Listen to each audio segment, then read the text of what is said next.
পার্কটার নাম কি বাবু? Eco Park and tent. কোথায় এটা? This is Bakkhali.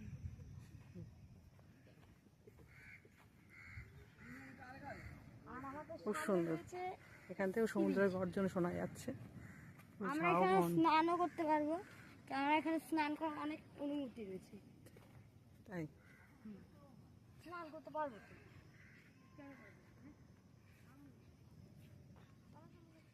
ব্যাস, একটা দোলনা পাওয়া গেছে।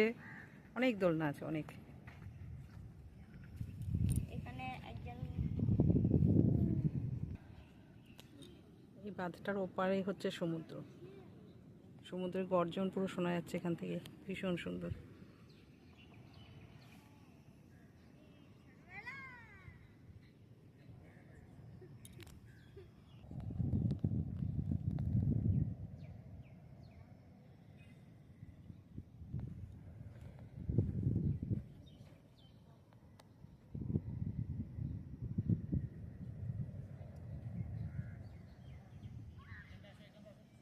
এখানে সমুদ্র দেখতে যাওয়া যাবে, আর সাথে স্নানও করা যাবে, কিন্তু দুঃখের বিষয় কিন্তু এইখান দিয়ে ব্যারিকেড করে দেওয়া, তো তাই এখান দিয়ে স্নান করা যাবে না।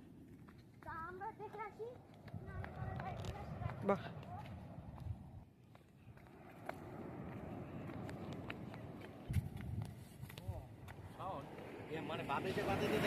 ভীষণ সুন্দর। হ্যাঁ, ভীষণ সুন্দর। হ্যাঁ, প্রজেক্ট হবে। হ্যাঁ, প্রজেক্ট হচ্ছে তো, ভালো প্রজেক্ট হয়ে গেছে, যে শুরু হয়ে স্টার্টিং হয়ে গেছে। বাহ, এখানে প্রায় এখানটাতেই লাগছে পুরো দীঘা সমুদ্রের মতো।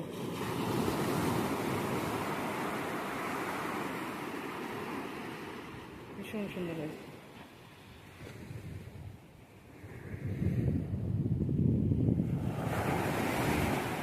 আমরা এসেছি দুপুরবেলাটা, বিকেলে আসলে দারুণ লাগবে।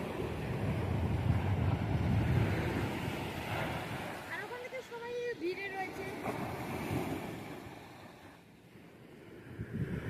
ভীষণ ভালো, ওয়েদারটাও ভালো বেশ আজকে। আজ হচ্ছে 14/6/2025। ওখান থেকে দেখা যাচ্ছে যে বাহ, মানুষ স্নান করছে। ভীষণ ভালো। ওখানে প্রচন্ড ভিড় রয়েছে। হ্যাঁ, ওখানে মনে হয় স্নানও করা যাচ্ছে, অনেকে দেখতে পাচ্ছে এদিকে। প্রচুর লোক দেখা যাচ্ছে ওই দিকটাতে।